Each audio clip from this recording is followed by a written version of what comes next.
keep running into the stories that carried you this far, up a stairwell, through a doorway that Thanks very much. It's great to find a niche for the name, finally. We all love trees, that's why we're here, and we want to have more of them in our landscape. But what I want to throw out today are some ideas that might make you think differently about what kind of trees we want in our landscape, what landscape, and how best to bring them back. I think we tend, when we think of forest, we tend to think of a closed canopy forest. It's something that we've grown up with, it's imbued in us since we've heard tales of Hansel and Gretel and Little Red Riding Hood. It's also a story that is embedded, or has been, in the last couple of centuries at least, in the scientific thought. So it's a story about a squirrel being able to run from John O'Groats to Land's End without ever touching the ground, with just bouncing on the canopies of the trees. That's the sort of image we have of temperate zone Europe before human impact. It's also a story that is very anthropocentric because it's bound up with these Freudian overtones. So it's all about man coming along, finding this intact forest, chopping it down with his axe, opening it up to the light, conquering the slathering beasts, and then opening up the virgin land to sow his seed. So this is a kind of, it's a very penetrating myth, and it's something that really has kind of taken hold over our subconscious, really. And for those of us who care deeply about the environment and about nature, this idea of an unfathomable, prolific, generous, pristine forest has become the holy grail of what to go to for nature. When we look at the sort of depleted, overexposed landscape around us that humans have changed so hugely, this idea of the primal forest has come to be something that we want to, the kind of go-to goal. But I think it's very important that we look at this again, because if we're to understand how to conserve for nature in the future, we've got to have a better understanding of what nature was here in the past. And I'm not saying that we need to go back to the past, we can't. In the Anthropocene, we have changed our environment so dramatically, so profoundly, that we can't go back to those systems, let alone recover some of the species that with the many species we've lost. But by looking at the past and the dynamism, the processes that went on in the past, we can hope to mimic them in the present. We can use tools that are still at our disposal to create something interesting, new ecosystems perhaps, for the future, that will help protect our planet. So there's an easier, much cheaper, much more effective way of re-establishing trees in our landscape than simply putting a spade in the ground. And that's something that is much, much greater for the benefits for biodiversity, and that's what I'd like to talk about today. It's part of a system that has come to be known as rewilding.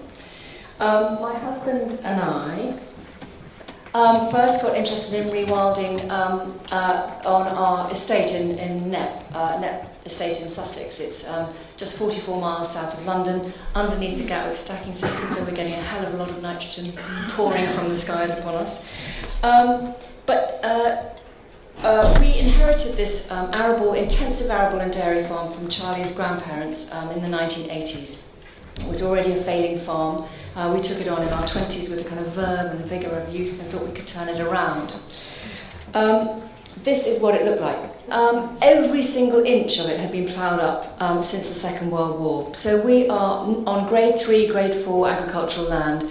But during the Dig for Victory, everything that was available was ploughed up. And we had just carried on doing that.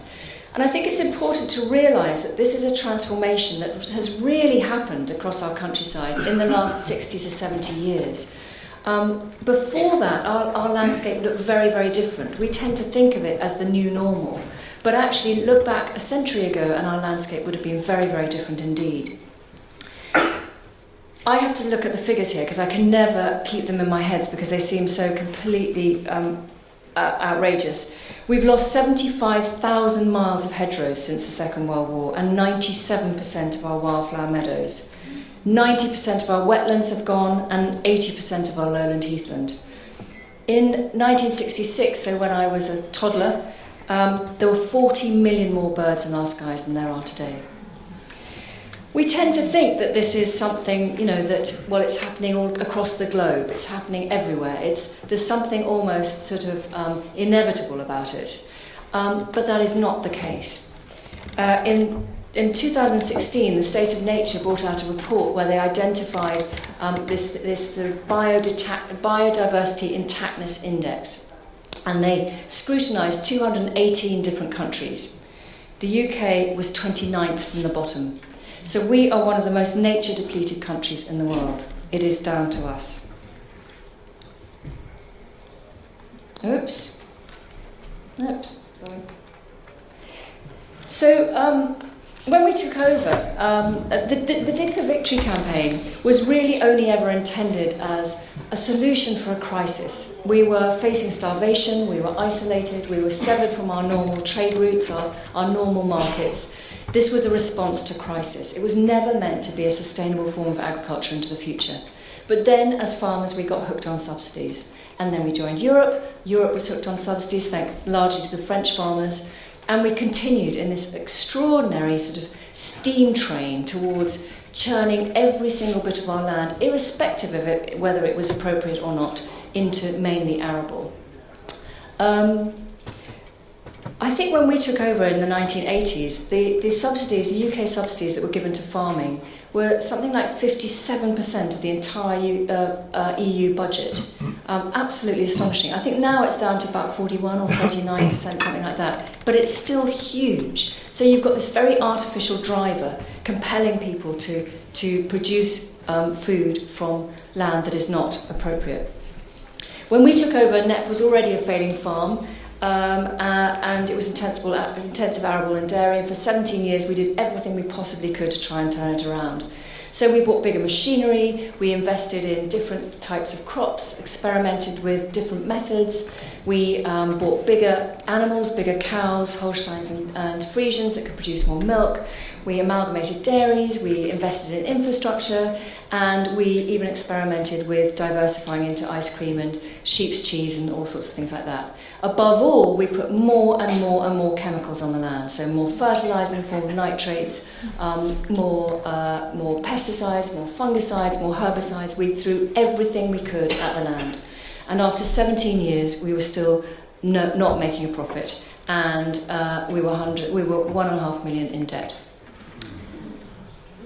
The reason, as always, was our Sussex clay. If anyone knows the low weald here, you could sympathise, because it is. We sit on 320 metres of clay over a bedrock of limestone, and it's unfathomable porridge in the winter, and in summer it bakes as hard as concrete. I think the Inuit are supposed to have dozens of different words for different types of snow, but in the old Sussex dialect we have dozens of words for mud. That's how much it dominates our lives. You literally, in a winter that we've just had, very, very wet, you cannot get machinery onto that ground for about 6 months of the year. So basically we cannot compete in a global market with farms that are larger and on lovely loamy soils. We just can't compete. So we decided to give up farming. Selling wasn't an option for us. This is an estate that's been in the family for over 200 years. But we wanted to do something that worked with the land rather than battling against it all the time.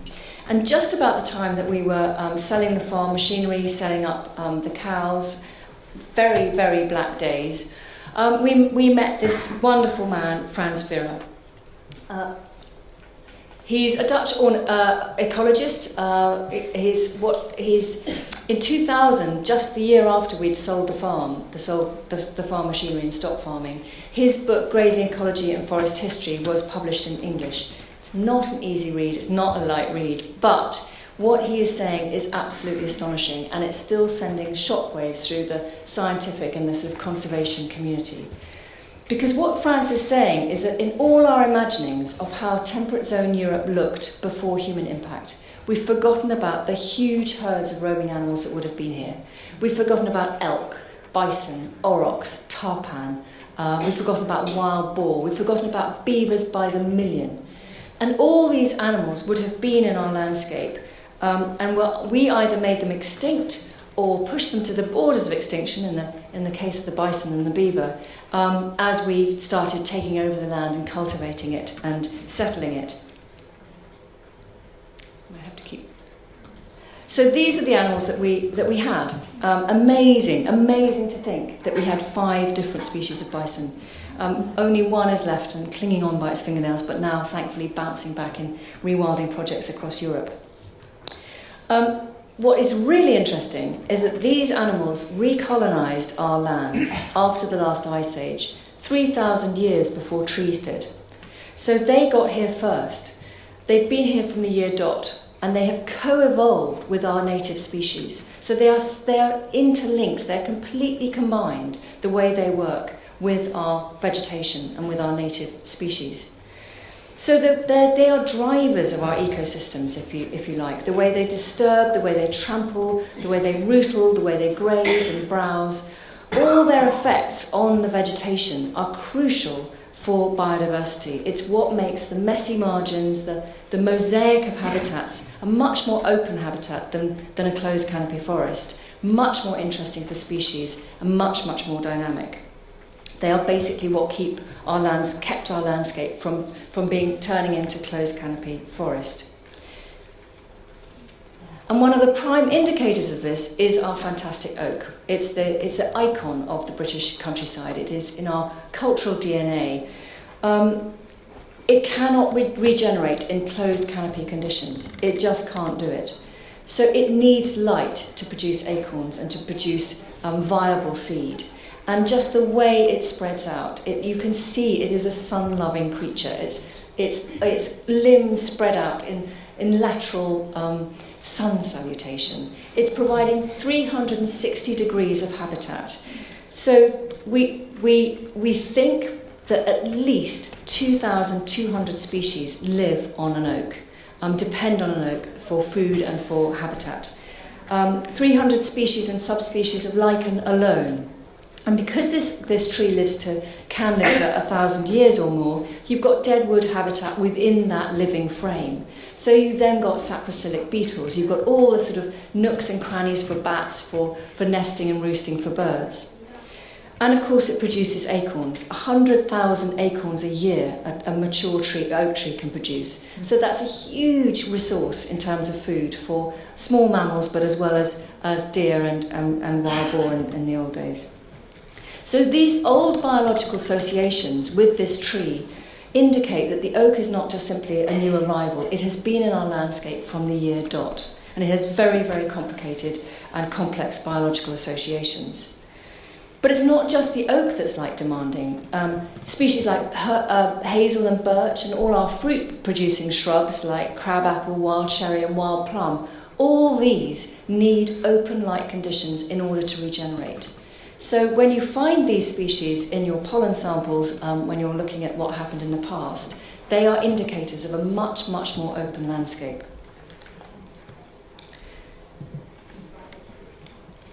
So far from being this ubiquitous forest that we have in our heads, the place that the landscape that used to be here, these light-demanding trees are telling us, is a much more open landscape. And in places it would have been much more like the Serengeti. So here you have your great tight grazing lawns, you've got heathland, you've got stands of trees, groves of trees, open grown trees, you've got boggy bits, you've got natural river systems. It's a very complex and very interesting and ever shifting landscape. So fantastic for biodiversity.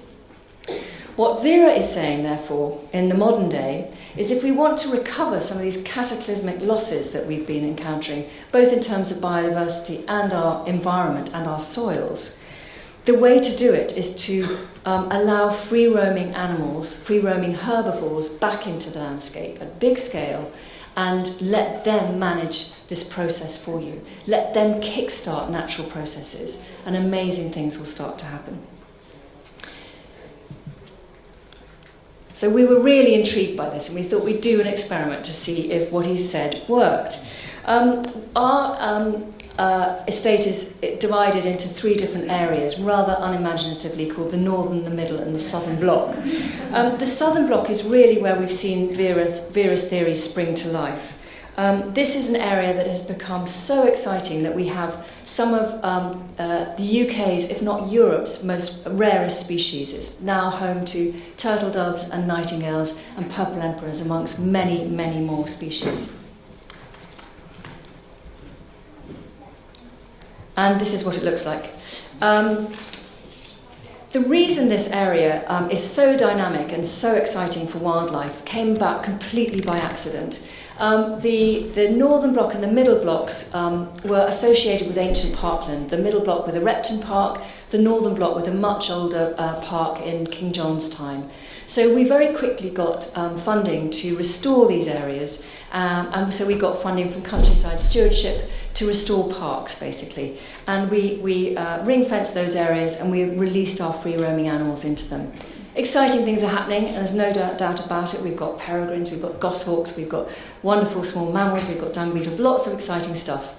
But with the southern block, we couldn't attract funding because it wasn't shown historically to have been associated with a park, and that was the funding we've been chasing.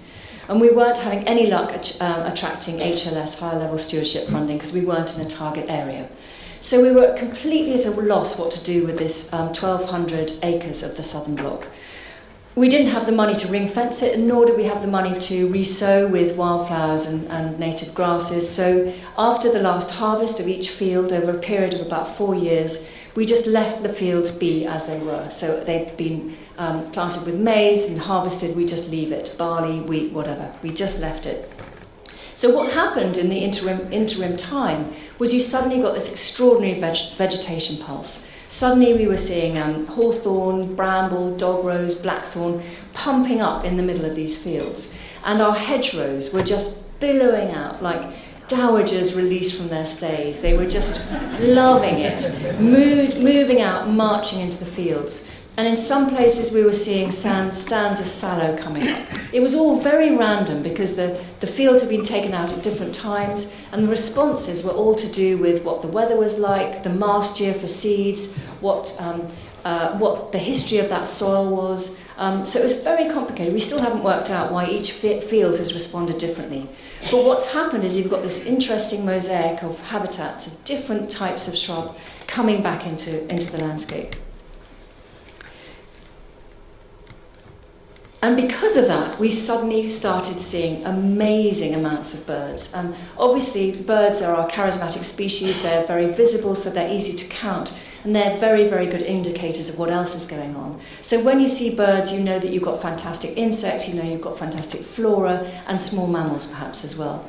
But what we started seeing suddenly were clouds of fieldfares, meadow pipits and redwings. These were winter visitors we'd never seen before. And we were seeing them in huge numbers feeding on the berries and insects in this kind of habitat. Bullfinches, a bird that has declined 35% in between the years 95 to 2010. This is back in numbers, and it's feasting again on buds and blackberries and seeds. Suddenly we had woodlarks, skylarks, woodcocks, snipe, and in summer yellowhammer, that lovely little bit of red-nosed cheese coming out at us from all this wonderful thorny scrub. That's had a drop 60% nationwide since the 1960s. And most exciting of all, we were suddenly hearing nightingales again. We had only heard them very intermittently in the past. Now we could with confidence take friends out after dinner at 11 o'clock at night in May, and we could hear 3 or 4 males competing with each other, throwing their voices up into the night sky. It's absolutely magical. And now we do nightingale tours, safaris, and most people have never heard a nightingale on UK soil. In 2007, even more exciting, we had our first turtle dove. For us, this is absolutely key, because this is the most likely bird to go extinct within our shores, according to the RSPB, within the next 15 to 20 years. So the fact that we have turtle doves coming back onto our land, and this year we had 18 singing males, and we know they're breeding because we've even tagged their fledglings. The fact that we have turtle doves coming back on our depleted soils at Knepp, underneath the Gatwick stacking system, surrounded by urbanisation and all these roads, if something as miraculous as that can happen on our land, it can happen anywhere, I assure you. We've now got 13 out of 18 UK species of bat. 2 of them so rare we hardly know anything about them at all, including Becksteins, which is rare in Europe. And we've got all five UK species of owl. And we've also now are beyond any shadow of a doubt by far the biggest breeding colony of purple emperors in the UK. One of our rarest butterflies and one of our most dramatic and exciting species. And this has come back because of our groves of sallow, its food source. So now we were even more worried about what to do with this southern block than before, because if, as any farmer knows, if you allow that scrubland just to simply be, without any intervention whatsoever, with no animals, whatever, it will just turn into closed canopy woodland, and we would lose all these remarkable species that have come back. So we were desperate for that not to happen. And it is important here to emphasise something I think that a lot of people tend to overlook in our sort of romance about woodland.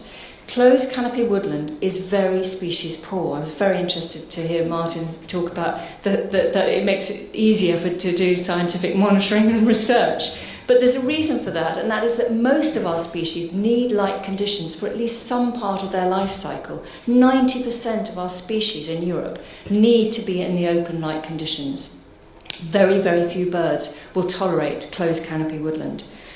If you go to somewhere, for example, like Lady Park Wood in the Forest of Dean, or to Men's Nature Reserve, these are scraps of what is held up to be ancient primal forest in the UK.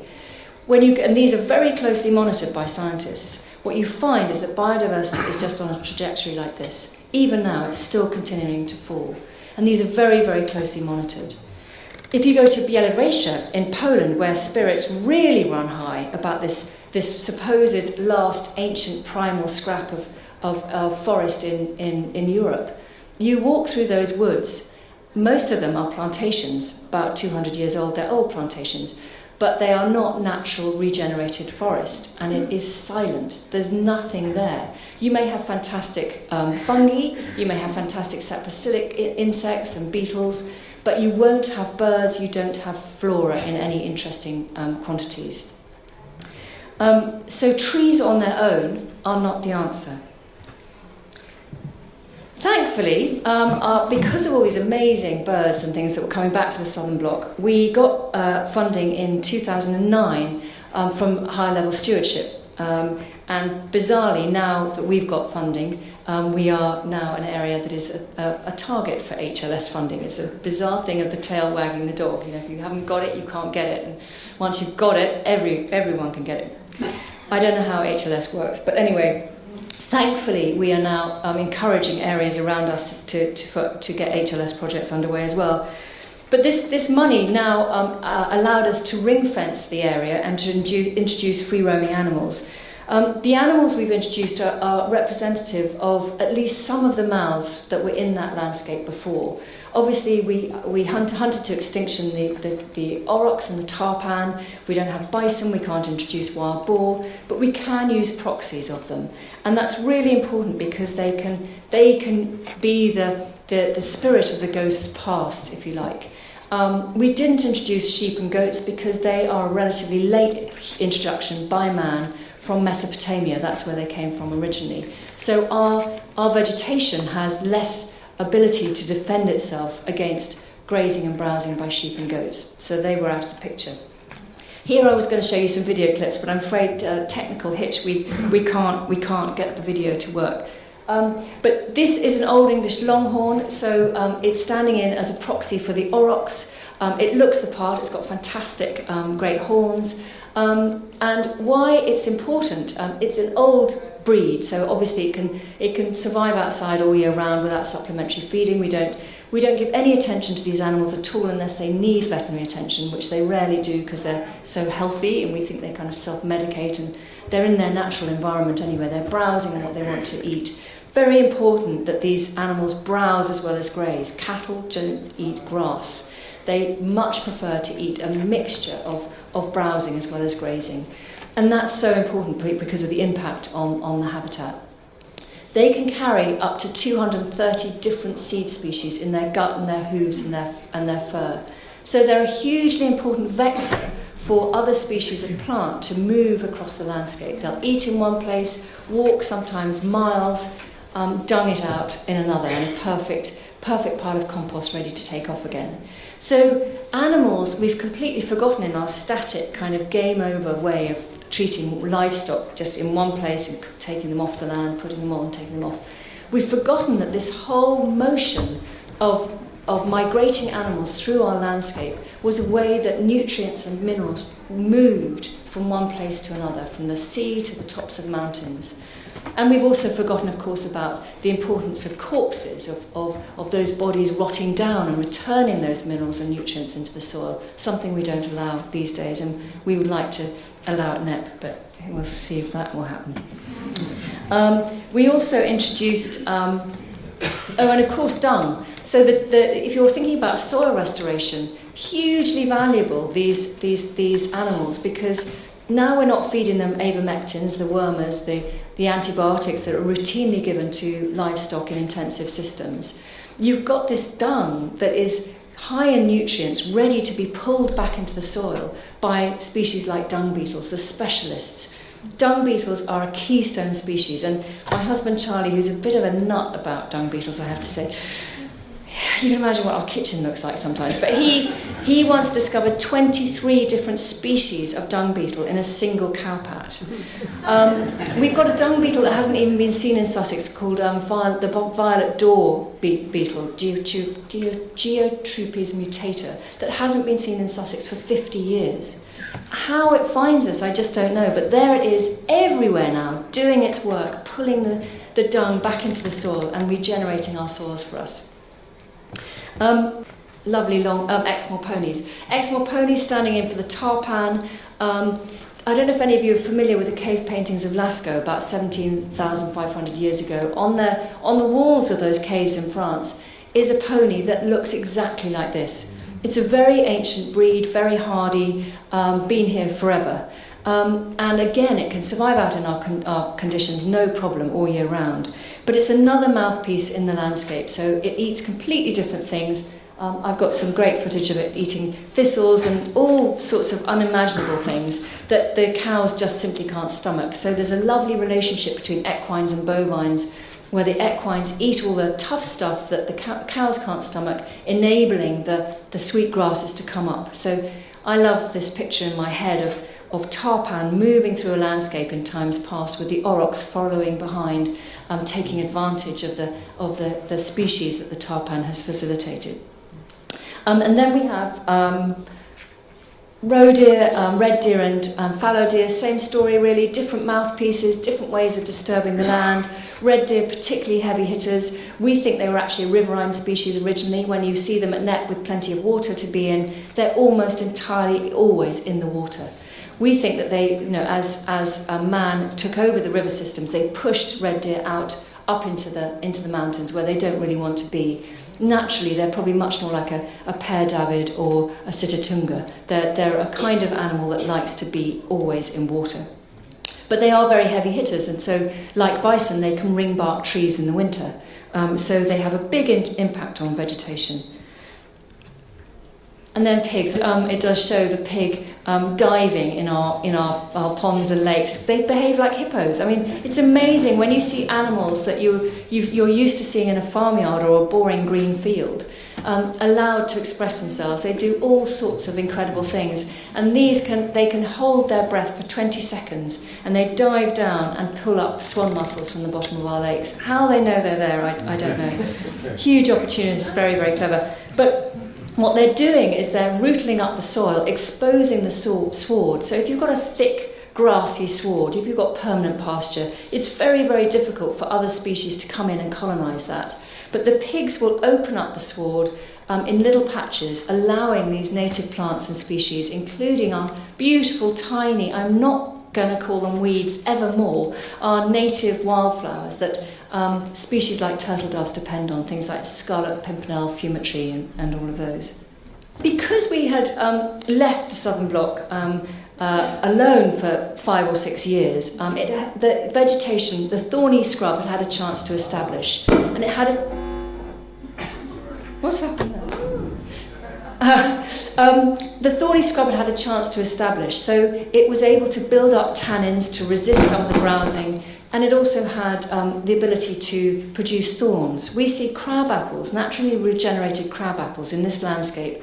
They will produce sticks that are actually like thorn. When they're browsed, their response is to build sticks like thorns. It's absolutely astonishing to see.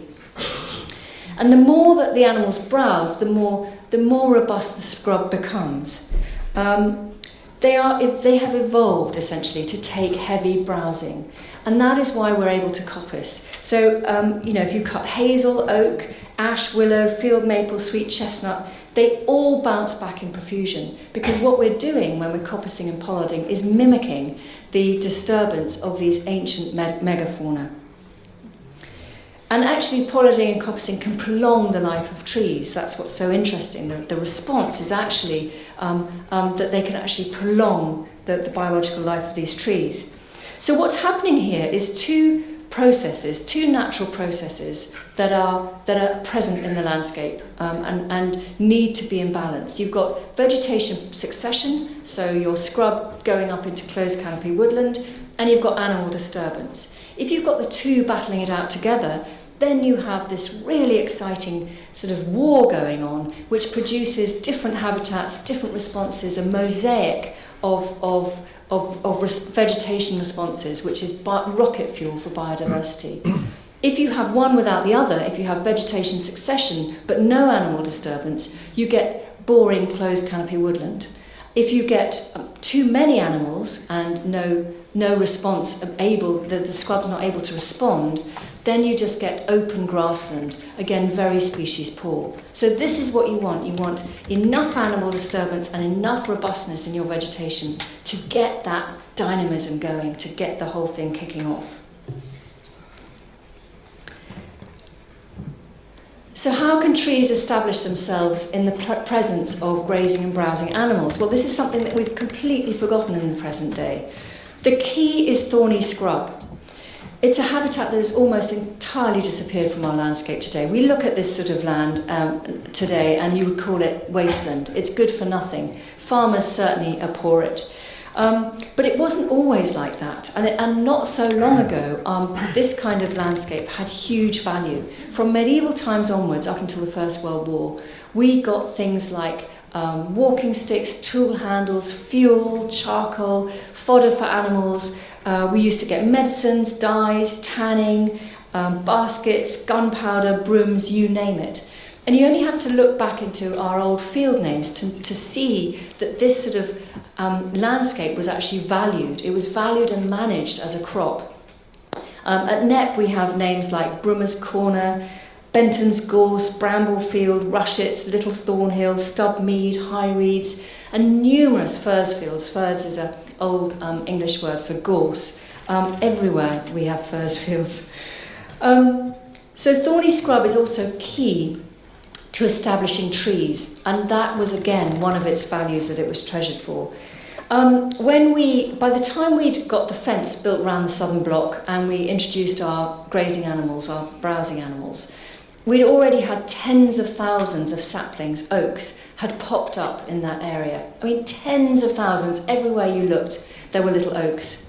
The ones that were out in the open, in the grassland, were very quickly browsed off by the animals. And these oaks, by the way, had come from the jay. And we know that the association between the jay and the oak. But the jay can actually plant 7,500 seeds in acorns in 4 weeks. I mean, it's a prolific planter. So this association, again, with the oak and the jay, the oak needs its acorn to travel a certain distance away from the shade that itself, the parent plant, is providing in order for that sapling to be able to generate in the light. That's what the jay does for the oak. So tens of thousands of jay-planted oak saplings in the southern block by the time we reintroduced animals. And all the ones that were out in the open got very quickly browsed off. But this one, you can see the little green shoot, I kind of highlighted the green, is an oak that is successfully protected by thorny scrub. Nature's barbed wire. It's ingenious. It was there all the time. We had this natural protection, and this is how trees regenerate in the presence of grazing animals. It's thorny scrub. So what we were seeing at Knepp was a system that was commonplace in medieval times in the old forests. Now this is I don't want to use a thorny conundrum, but this is a word that we've completely forgotten about. We don't use in the right way anymore. The trees in a forest, if we think of a forest today, we think of closed canopy woodland. You even call plantations forests, but this isn't what the old word means. It comes from the Latin fore, meaning without. So forest really was that whole area outside the cultivated land that was used by the village for growing crops. It was the wild area where the king had rights to hunt. So he would hunt through the forests for tarpan, ox, wild boar, bison, deer, and with his whole entourage and all his deer hounds, he would go hunting through the forest. You can't do that in closed canopy trees. You would kill yourself. What you can do it through an open wood pasture, and that's when you would see your quarry on the horizon and you would chase. The joy of the chase would be in being able to pursue a visible quarry.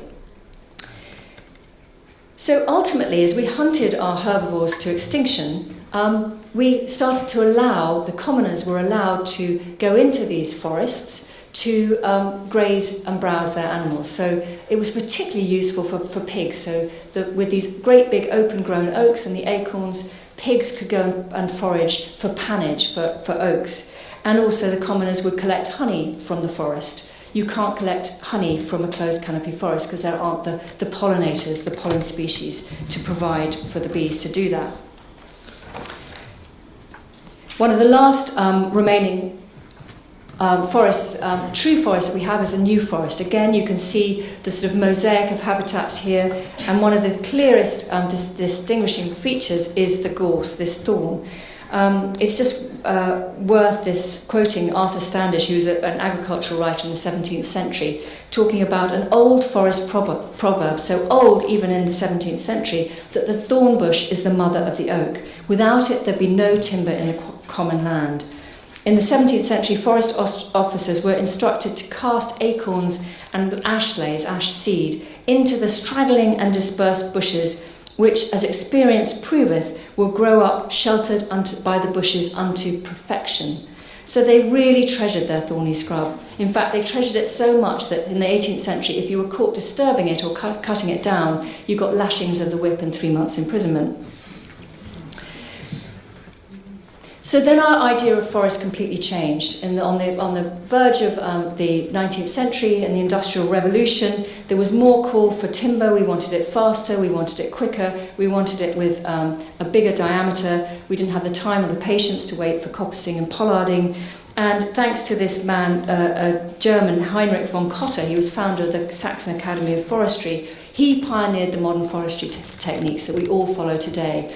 So human planted trees in a plantation in which thorny scrub has no place, because you want to get those trees extracted very quickly. And if you haven't got thorny scrub, then you've got no protection for your trees against browsing animals. So animals have to be excluded from that treescape entirely. So for the first time in the 19th century, we get this biological, holistic idea of the wood pasture, the old forest, being separated into wood and pasture. Wood where there's no place for animals, pasture where animals can go but no place for trees.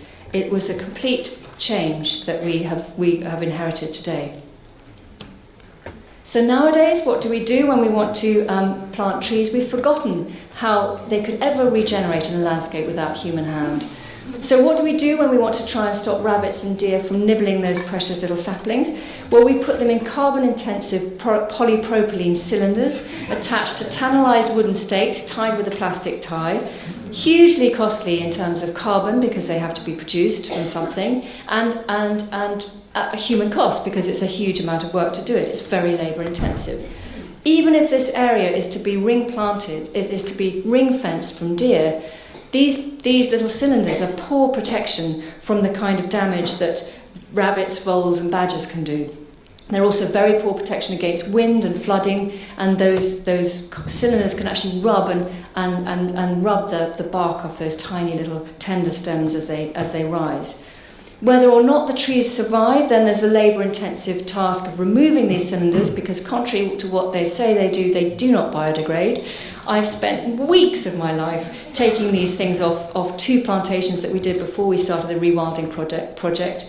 And which is probably a good thing they don't biodegrade, because if they did, you get plastic residues in your soil, and who wants that? They also promote fast growth. Foresters love that because the saplings can rise straight and tall. But we don't know that enforced growth system of that little sapling, that whip searching for the light so quickly, what that effect has on a mature tree, say 100, 200, 300 years down the line.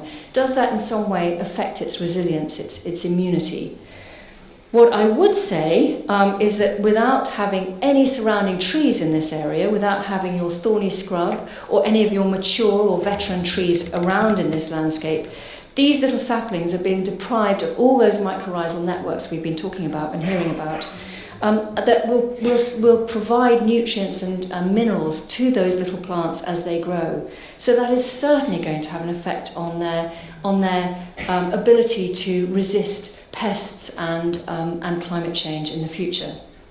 So at Knepp we're seeing trees including oak, wild service, crabapple, ash, hornbeam, field maple, all these things spontaneously growing in our thorny scrub that are far healthier than trees that we could have planted from saplings, from nurseries. And remember where diseases come from, it's usually from a nursery, whereas where our ash dieback has come from. So planting natural regeneration is also in a sense protecting against the spread of disease.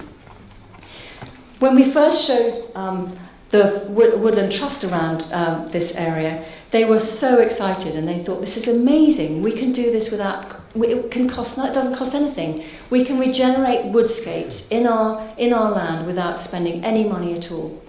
But then they thought again, because their whole paradigm, and this is true for any charity, any NGOs that are dedicated to planting trees, the paradigm is something that the funding comes from being able to know your exact costs and predictability, and messy, unpredictable nature has no part to play in that kind of grant system.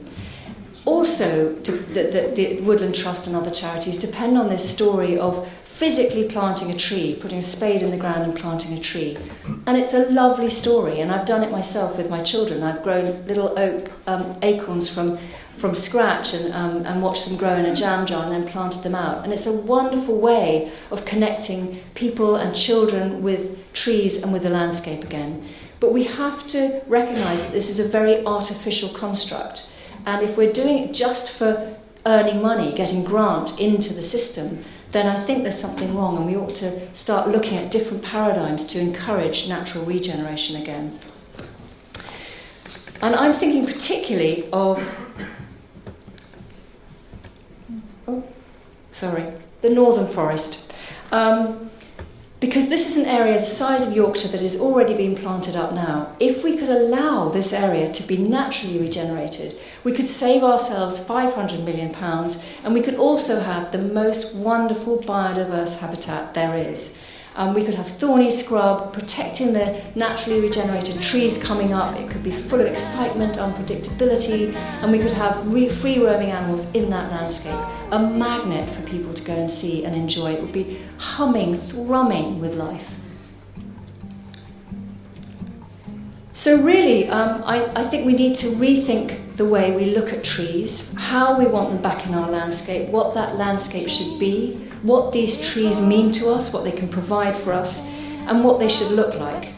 How much it costs to establish them back in the landscape in a plantation system, and whether we could be doing it in a natural way.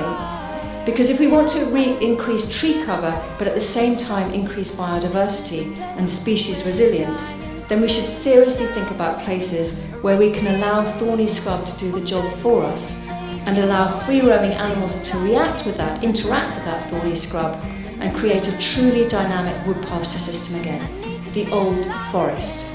And this means really taking our hands off the steering wheel and giving the driving seat to nature. Thank you.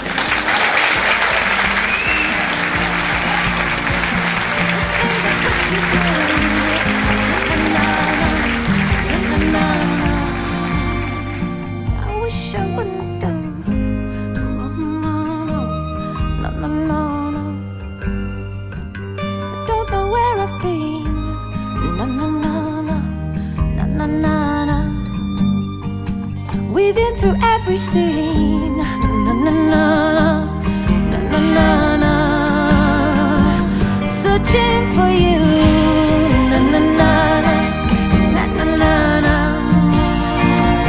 No one but you. The things I put you through.